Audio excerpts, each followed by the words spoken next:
Good afternoon, ladies and gentlemen. Welcome to the Rumboyz Fantasy Network.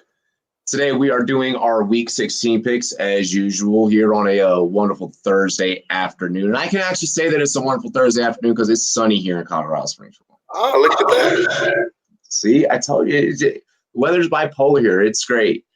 As always, it's the Admiral of the pirate ship, Robbie J, here with our special guest, as always, Raj of ESPN Los Angeles. I guess I heard like fans like cheering.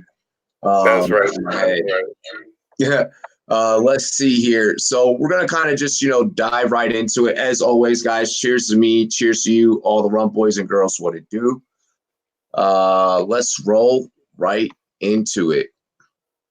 So first game that we're actually going to pick is off of the Saturday lineup. So, of course, tonight there will be no Thursday night football, but don't worry, I will be giving you guys a fantasy football special to get your championship lineup set. And we're also going to do some of that here too, so don't worry. But the first game that we are going to get into is, Texans versus the Buccaneers. So Houston is going to travel to Tampa Bay, hop on board the pirate ship. Houston right now is favored by 3. What are we thinking here, Raj? I mean, Buccaneers are under 500 at home, oddly enough. And it's just interesting to watch Jameis, isn't it? Like Dr. Jekyll and Mr. Hyde, or how's it go? Mr. Jekyll, Dr. Hyde, whatever it is. Dr. Jekyll and Mr. Hyde, yeah. Yeah, just you never know what's going to happen with this guy, man. I mean, everyone looks, it's like, is it the glass half full or is the glass half empty? You're going to look at it and see all the touchdowns he throws, or are you going to realize he has just as many turnovers, almost averages 2 turnovers a game, because you got to look at the fumbles too. Dude fumbles the ball like crazy. His ball security is sick. There was something on some mic'd up NFL. There was a preseason game, and he just like threw the ball all up in the air and got an interception. Someone was like, man, you can't do that in the game, like one of his teammates. And they cut it out, but what they were saying is like, dang, dude, you just throw that like this ain't even a game, So that's what it is. Obviously, the receivers, you lose a little bit of weapons. So hello, welcome, Rashad Perriman, and who else you got over there? You got OJ Howard may make an appearance here. Gage becomes a little bit more important. Absolutely right. I saw a lot of people pick up Perriman on the waiver wire, but just a strange team. Talk about how's it go? Dr. Jekyll, Mr. Hyde? Is that how it goes? Jekyll and Hyde. Okay, see, I'm getting it. Talk about that. You talk about the Houston Texans, which I was on the wrong end. We talked about it last week. You never know what team is going to show up. It seems like, it's a little bit too much of, go make a play, Watson offense, and that just doesn't go very well with me. But 3-point game, I mean, I would kind of go for the upset if the Bucs were healthy and if they weren't at home, because I was looking and they're actually worse at home. I think they're like 2-4 or something like that. They just 2-4 at home. They don't do well at home. So I have to go with the Houston Texans here, and I'm a little skeptical of that because you never know what Texans team is going to show up. But give me the Texans on the road. I like it. Because the Buccaneers are not healthy, I have to side with the Texans here. Like you just mentioned, plus Jameis Winston is too Jekyll, too Hyde. It's a shame. He only threw 1 interception last week. And it was in the first quarter. Yeah. And it's a shame that, surprisingly enough, that he had to break his thumb in order to throw the ball better.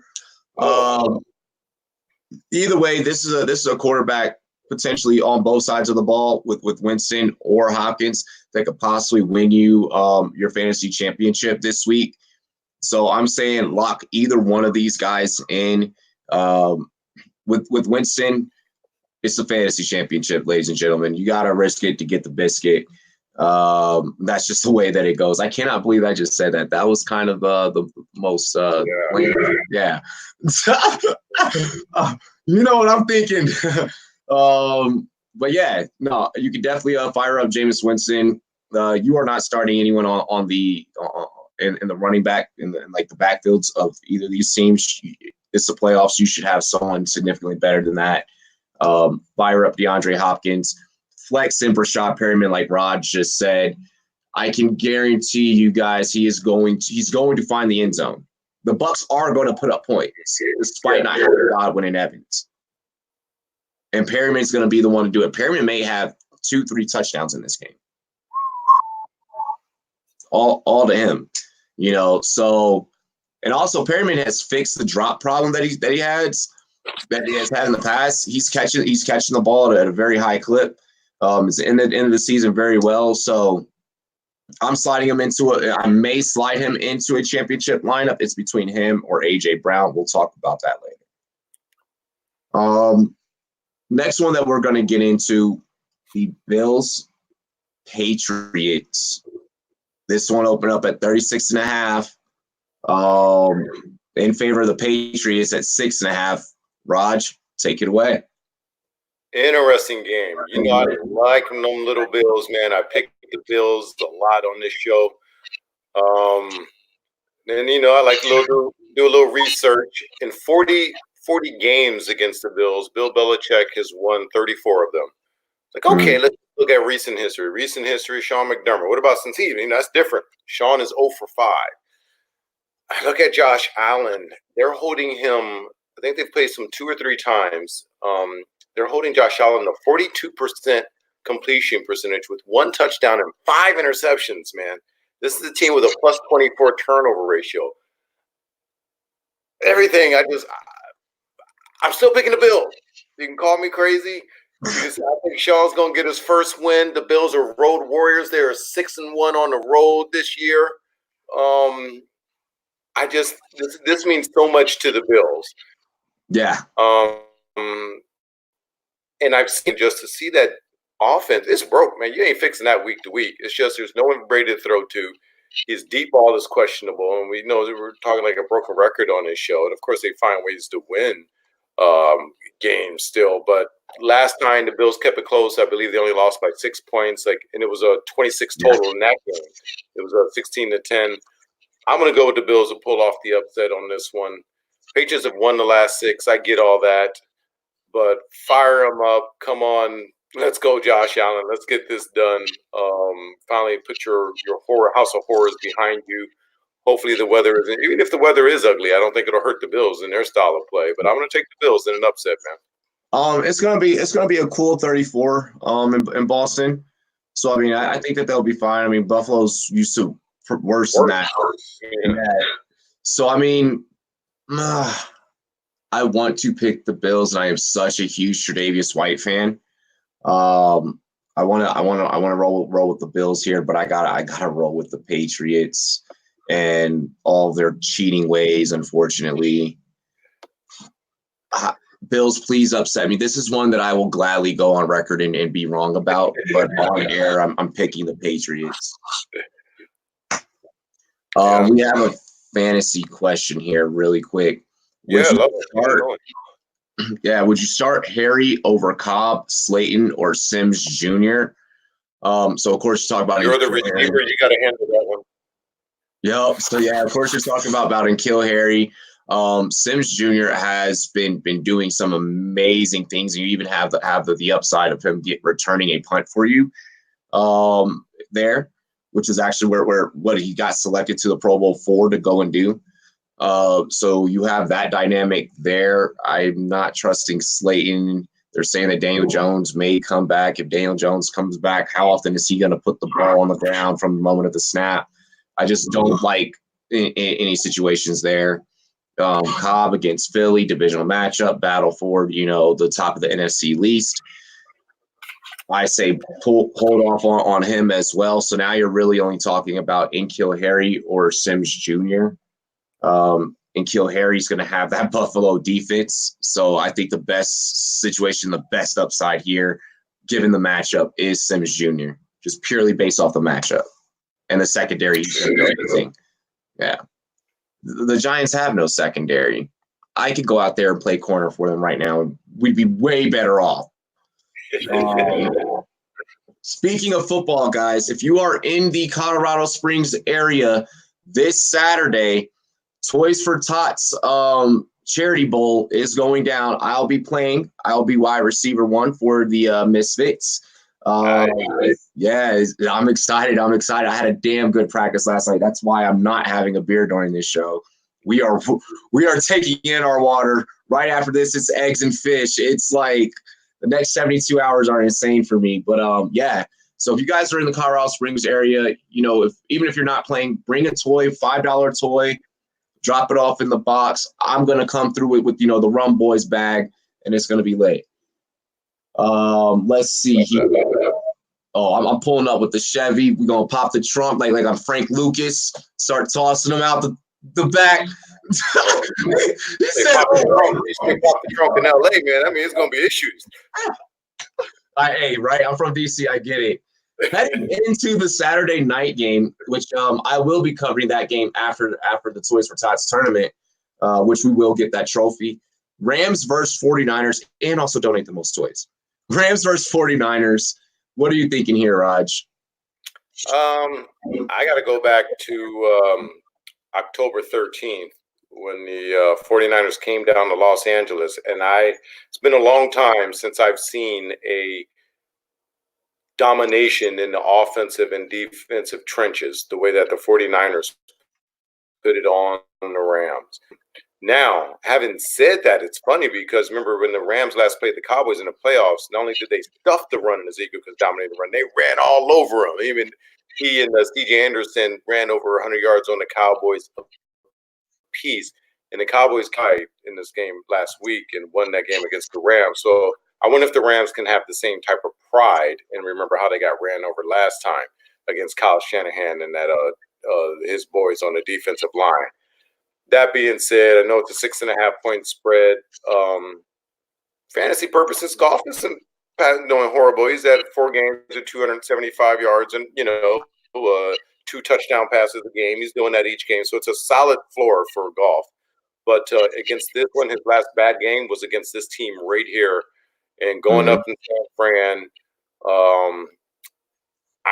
San Fran coming off a loss when they gave away to Atlanta.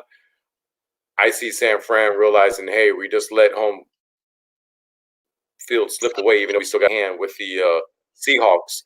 I think they get tuned up on this one and beat the Rams down and, again, dominated in the trenches because Rams they know they're not mathematically eliminated, but they know it's over. So give me San Francisco up on this one. Yeah, I'm in 100% agreement with you here. This game has it written all over it for the 49ers that you pissed me off last game because of how Julio slides in for that end zone, touchdown, yada yada yada. I'm not going to let that happen again. And I'm especially not going to let that happen in my house. Tickets are only $81 for this game. If you're in the California area, you got a little bit of extra cash. This is going to be a good one. Are you ready? Hanging on the edge of your seat. 49ers winning. I'm taking it. Start Mostert in this matchup 100%. Fire up Mostert. If for some reason you made it to the championship with Gurley on your roster, more than likely you didn't. But, let's say low end, you got him in a trade or something, and he just sat there on your roster. Then, yeah, go ahead and fire him up because at the end of the season, they're going to pound the rock with him. This is pretty much what they've waited to do with him all year. Tyler Higbee's a start. I don't know about Cooper Kupp either in this one. It's weird. It's pretty weird with me. Exactly. I feel like with the Rams, I'm holding off on all my Rams. If you absolutely have to start a Ram, like I was stuck in that position last week and I absolutely had to start Robert Woods, you're SOL. Figure out something else. Go get Rashad Perryman. Go get and kill Harry, Sims Jr., A.J. Brown, any of those guys. But I'm holding off on that whole team fantasy-wise. If I have to start someone, for me, it's Higbee. 3 straight 100-yard games. Watching that, he is for real. They just untapped that potential. He's always had it. But like I say, he was under Jeff Fisher for a while and buried. But if I have to, Higbee's the one I feel most confident about. Yep. SP said he's going to start Niners D. SP, we're going to get into the Breeze Tannehill. We actually have a segment built around that. So, yeah. So next game that we are going to get into picking is Ravens versus the Browns. Woo! This one opening up at 10, at an even 10 in favor of Baltimore, 49.5. What are you thinking? Interesting game. First of all, for fantasy, it's weird. I'm in 4 of my leagues. I'm in the finals in 3 of them. Let me tell you about the Lamar Jackson effect. I have Lamar in 1 league, going against him in the 2 other leagues. In the league I didn't make the playoffs, Lamar Jackson's team is in there. Anyone who drafted Lamar drafted him as your second quarterback, probably like me. Well, I would say one of the things I came on the show saying, I thought the second time around, the way the Chargers did them last year in the playoffs, because they saw him in the regular season, they'd be able to shut it down. I did not anticipate his pocket awareness and his touch on the long ball. I thought it'd be kind of like the Wildcat. You just catch up to it. You know what I'm saying? Didn't happen. Lamar is amazing. So having seen this, if you have them and you're in a championship, worry not. They need to win this game. People are like, oh, are they going to take it easy? No, they still got to get home field throughout the playoffs. So look for Baltimore to try and beat Cleveland down. Last time they played, Browns put up a 40-piece on them. They put up 40 points on Cleveland. And I was, I know this one's in Cleveland this time, but they've quit on the coach. I think Freddie Kitchens, they're just done with him. They've quit. Give Lamar now the 10 points.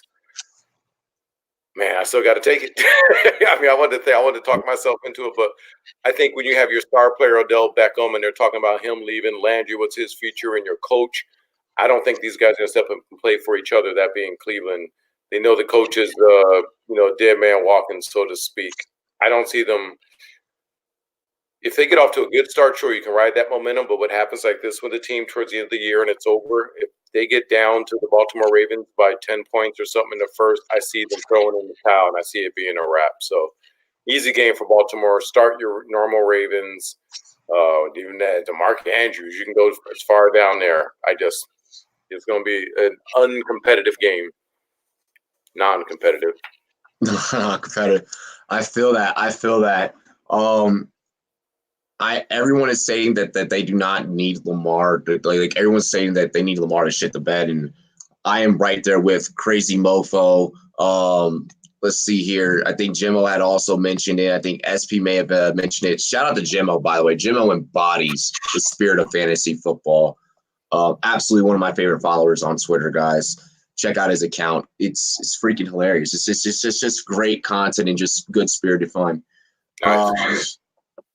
But also with that being said, hopefully what you're wanting in this game, if you are facing Lamar, you are hoping that he is in one of my leagues. I beat the person last week that had Lamar. Oh, wow. I got lucky. The reason why that happened is because he got pulled in favor of RG3. He'd already got the record, yada, yada, yada. So it was pretty much done at that point. So with that being said and with that being stated, you are looking for that same thing to happen. You need him to come out and have a really incredible, real football first half. And you need them to get up early. You need them to make this a 21 skunk in the first quarter and a half. Not even the first 2 quarters, first quarter and a half, 21 skunk. That way they can go ahead, pull him, put in RG3. Maybe in that scenario, he only has 20 some odd fantasy points. Maybe 16, somewhere around there, 16 to 20 some odd fantasy points. And that's what we're really looking for and what we're really hoping for in that scenario. If he plays that full game, you're going to be sitting back, nail biting.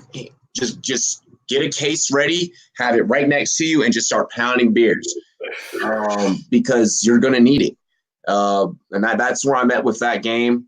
Not sure what it's looking like for some of the rest of their starters. They may pull some of those guys throughout the duration of that game if they do get up on them and bully them early. But good news for OBJ's not leaving. That's what he says. he acts like a girl. And you watch the film, you're a receiver, you watch the film, there is no connection between him and Baker. I mean, he's out of the cut. Baker has to see it. Like, he doesn't trust him with the cuts. Like, there's no cohesiveness with those two. No. I think, I don't know, man. Maybe a new coach will help, but that's an ugly, ugly situation in Cleveland. If OBJ can even listen to a damn coach. Um, next game, but I'm picking the Ravens in that one, obviously. Okay. I'm actually gonna pick them by 14. So I'm gonna tell you to take the over. So now we're getting into Saints Titans. So SP was asking, Tannehill, Breeze. This was my dilemma about a week ago. What are you thinking here first before I drop my analysis? I started Tannehill in daily, in DraftKings in the daily football last week. The price couldn't beat it. So I like the production. It's there. It's real, like what he's doing. I thought they'd win that game. I mean, I lost that end of it, but I don't. Breeze is so hot. There's no way. Well, obviously he went 29 and 30 last week. We'll just start with the fantasy question first. I'll stick to that aspect. I mean, there's no way you can stay this hot, right? I mean, come on, man. Breeze, what are you doing out there? The defense of Tennessee was tougher. They're giving up 362 yards a game now. Before it was tough going in. It'd be like one of those matchups you kind of almost want to stay away. Oh, gosh. If I had to choose now, if he's talking daily fantasy, here's how I'll answer. Daily fantasy, I'm taking the lower salary, and I'll go with Tannehill. You get some value, spend some money else. Well, the way you cover yourself, lower value there at Tannehill, pay up to get Michael Thomas, something like that, which I've done the last couple of weeks. Automatic as hell out of all the receivers. Going to get the throws his way, and it's PPR and daily fantasy, at least on DraftKings. But if you're doing a regular fantasy, you just have to pick one. I can't sit the Hall of Famer Breeze for Tannehill at this point. I have to play Breeze. It's not like it's a tough matchup or anything. I mean, maybe their secondary might be better than the run defense. But like I say, Tennessee's given up 362 yards a game on defense. So I'm starting Breeze straight up. In terms of the game, Saints are in a spot where they can't afford to lose either. Tennessee's tough. Saints coming off the week. It's a tough game to pick. I would have to. I want to go with an upset. No, I'm going to go with the Breeze. I'll go with New England or New Orleans. Excuse me, winning this game. Okay. New Orleans, they are favored by 2. Why they have it that way, I don't know. But I always find that interesting when I see that. I see it like because it's 2. People think, oh, that should be at least a field goal. Like they're begging you to take the Saints. Vegas is. So therefore, this is going to be closer than people think. I think that's about accurate, man. They're about a 5-point favorite. They're saying on neutral field. So you're thinking they're a touchdown favorite on a neutral field. So therefore, it should be like a 4-point game for the Saints. That's what you're anticipating. Yeah, exactly. Breeze is a touchdown machine, and I think that he's only going to try and make sure that he cushions that even more so that Brady can't eclipse him. I am going to look. It doesn't matter realistically who you start with in regards to Breeze or Tannehill. Jimmo, I'll catch you in Stepmom Lauren's chat later. I'll be moderating her fantasy football show, so I'll be over there. What I'm thinking here is, I like I said, I was in this dilemma. You're really kind of hanging on to Tannehill in a way to play fantasy defense, or either you're hanging on to Breeze in a way in this scenario to play fantasy defense. Regression is going to happen at some point for Tannehill. The fantasy fam said from the fantasy fam was on our show last week Sunday morning, and we had discussed that, and we had broken down the stats into that. It could very well happen against the Saints defense. The Saints defense is a little bit better than what Tannehill's had to deal with. And they're kind of on fire right now. Although Marshawn Lattimore in week 16 and 17 games, he always does something to blow it, but that's a different story. Minnesota Miracle. I'm saying that you're rolling with Breeze, even if you do roll with Tannehill. If you're rolling with Tannehill, hopefully you have a stack with AJ Brown, and that's what's pushing you to go with him. I'd have to look at the rest of your lineup, SP, but I'm gonna say Breeze. You gotta trust the GOAT, and I'm gonna pick the Saints to win by a TD. You worried about Lattimore maybe shadowing AJ? I do. I do, just because Marshawn Lattimore has a history that follows him in end of season big games, and I could see something happening, especially with as physical as AJ is. AJ's a little bit taller than me, but he's stocky. He's built like a freaking blue nose pit. Like I worry for Marshawn. Oh. AJ's a rookie, but he's a rookie with really good hands off the line. One swim move, and Marshawn and Marshawn Lattimore, he also shows his hands a little bit in his stance.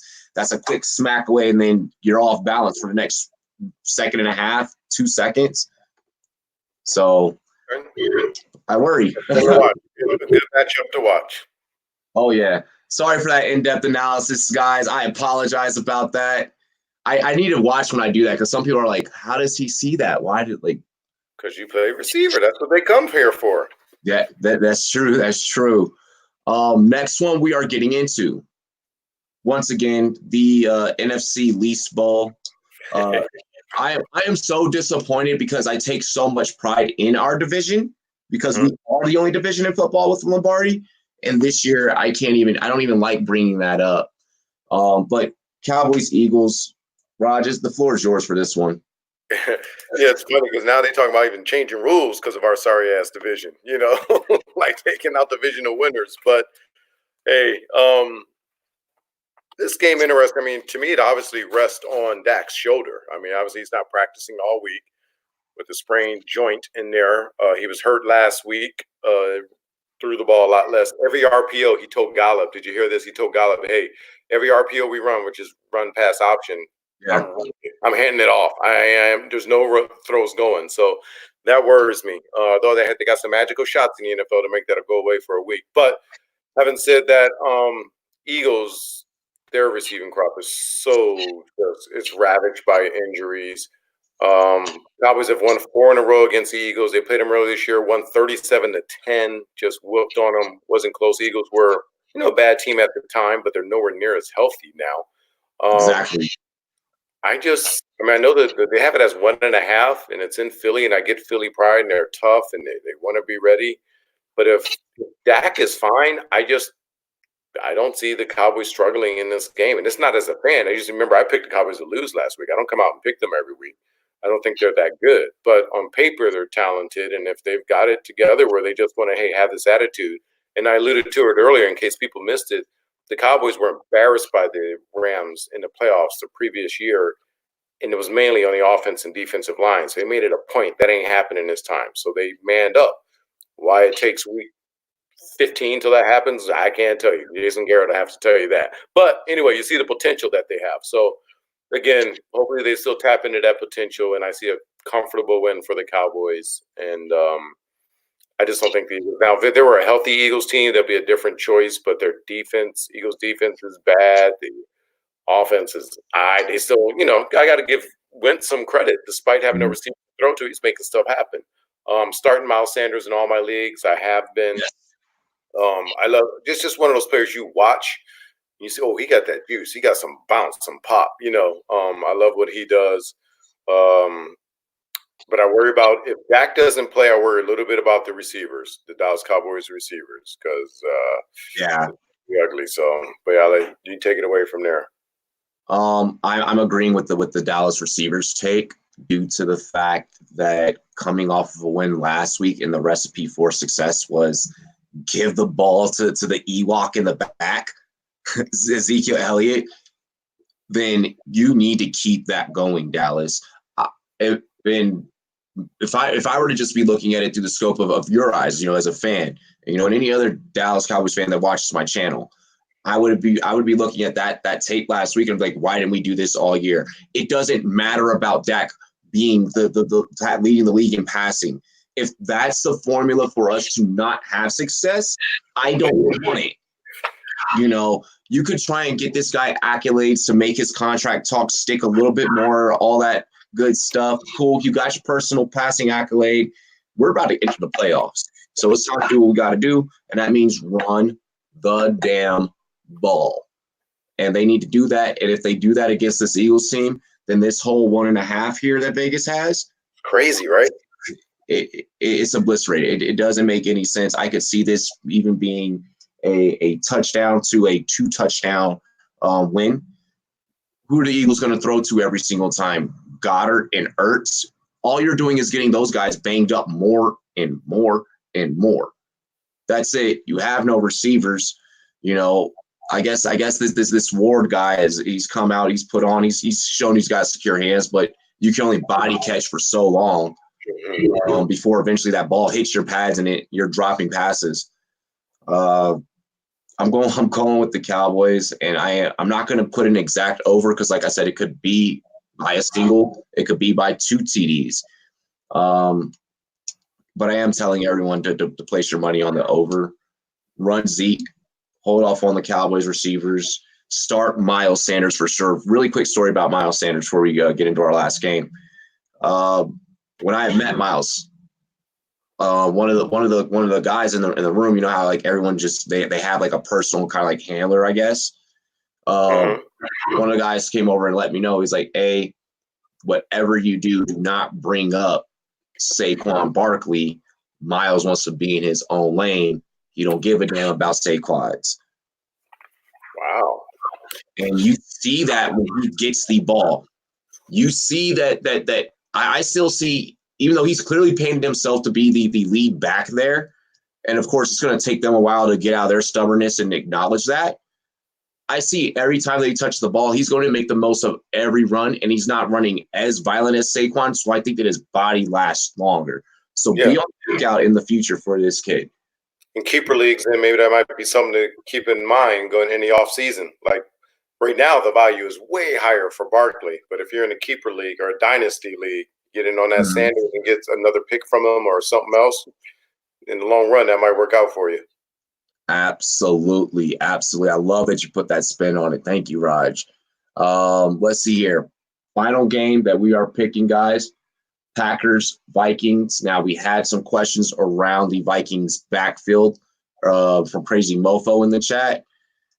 He had asked, there's no Dalvin Cook. No, there's going to be no Dalvin Cook. No, there's no Alexander Madison. That now makes Boone and Ham guys that you could go out there and get. And I can almost promise you that they are going to put up the same stats, put up the same numbers, give you the same touches, because they've pretty much almost been doing some of the same things in Dalvin Cook's absence. That's interesting. I'm in a dilemma in one of my leagues. I've got Cook, but I went and picked up Boone off the waiver wire. So if we're sure Madison is out, I have to decide between Mike Boone and DeAndre Washington of the Raiders. So obviously an inferior offense with Washington, but he's clearly going to be the guy. But Boone, what about didn't they sign Amir Abdul? They got guys off the waiver wire. It just worries with Minnesota, and I have to wait till Monday, so my options would be limited. You know what I mean? Tough decision there. So for now, I have Washington in there, but if it becomes crystal clear that both are out, I'm more worried about Madison, obviously. If he's out, then I might roll with Boone. But hey, Vikings leave 6-0 are they undefeated at home, 6-0 at home? No. I've maintained throughout this season on this show, I like them in that division period better than the Vikings, than the Packers. So I have to follow through here, and I'm going to take the Vikings in this one. I want to be consistent, I think, but that was with Cook being healthy, obviously, to verge off of that, which he was for most of the season, but it changes their offense. But Cousins answered a lot of questions for me this year. Vikings lost 21-16 last time they played, and one that was close. And they blew it at the end. Cousins kind of threw an interception at the end after I praised him. I remember that now. But still, I'm going to take the Vikings in this one. Let's go. Win the division. You can both be 10-4 at this point, or 11 and I guess they won't really win a division. It'll be 11-4. Yeah, you can both be 11-4, and hopefully take the division. But this is a big moment for the Vikings. Yeah, I'm gonna pick the Vikings here. I'm gonna roll with the Vikings. I'm gonna say that you guys can start Kirk if you're not, rolling with one of the other top tier fantasy QBs. The Packers secondary is not what they were within the first 4 weeks of football. Like I said, I feel like Boone's a guy that you guys could definitely start. I know Thielen's supposed to be coming back healthy, but we're not worried about that. With Stephon almost think they're taking Thielen for the playoffs to make sure he's right. Like they're not tripping. Exactly, which is what they should do.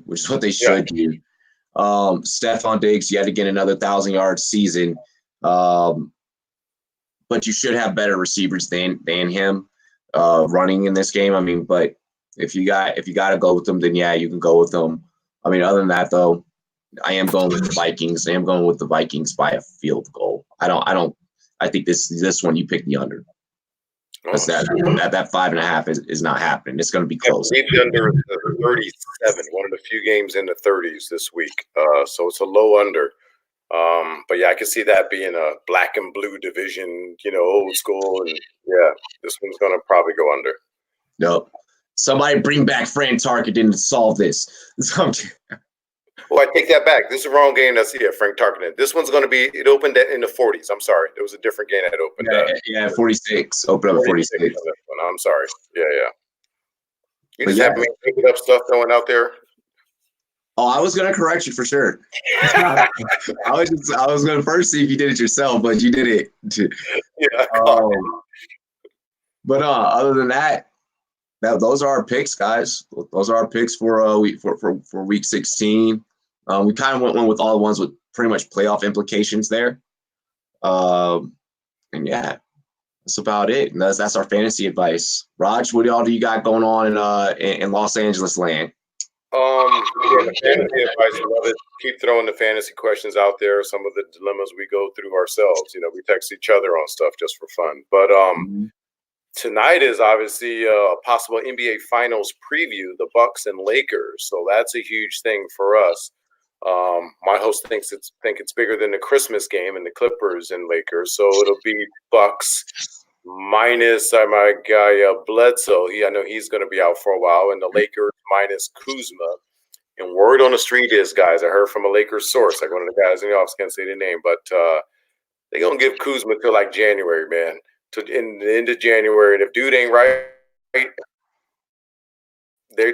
need the bench, and he's only not been unhealthy, but he hasn't been productive. And if you all season he got fashion shows, he doing the Odell thing, just looking fly and doing all this stuff, and they're like, dog, you putting in the work. So that's little whispers of word on the street. So that's what we're going to talk about tomorrow. Obviously, the Rams big game, preview game, to mathematically put them out their misery, or if they can go up there and just have some kind of game none of us really expect. Now, one thing, they did revamp their offensive line since the last time they played. So the 49er game was the game that made them do that, actually, and they've been better. But we'll have to see. It's all going to come down to their, and even if they win, they don't control their own destiny. So we'll see. Oh, yeah, I like it. Oh, by the way, guys, go check out Raj's Instagram. It's hilarious. It's an honor. You believe me, right? like knowing you, like I felt like it was so innocent. But then once LZ opened it up and realized it. So really quick, guys, story. Raj gifted LZ of the Keyshawn LZ Travis show. What is it? A drink shaker? It's a drink shaker in the shape of a maraca. A maraca, in which he turned it upside down and said, "Look at the shape too." Which the top, and I was like, "Oh man." And it had rainbow stripes around it. That's where I didn't notice the rainbows. I mean, I noticed colors and I noticed some fun. I thought LZ would really like it, and of course, LZ is a friend of mine, friend of Dorothy, and he's in that lane. And he opened it and he just looked at me like, "What?" And then he's like, he said it, and I was like, "Oh my God, it does have a rainbow."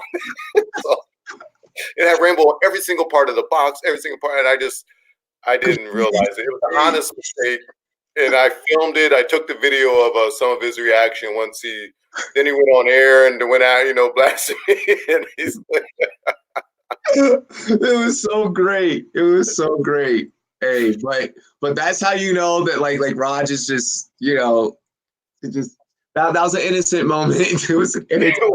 But everyone knows because I play so much and making appropriate jokes, no one at the same believes me. Did he get him a gag gift? And then I realized I looked at the box and I was like, oh, it's a Morocco shaker. Tune in tonight for Lakers Bucks here on the network. I'll be calling play-by-play for that. Give me a winner for that. Give me a winner. Oh, Lakers all day. Okay. Lakers Nation, especially Pacers just did us. With or without AD, who's questionable? So without AD, they stand a very good chance. I think that we pull it off by one, though. I think we pull it off by like one or two. Who's we? Lakers. I'm a Lakers. I didn't know you were part of the Laker Nation. Oh, yeah. Lake Show. Hey, is that part of John Wall and the Wizards Nation? No.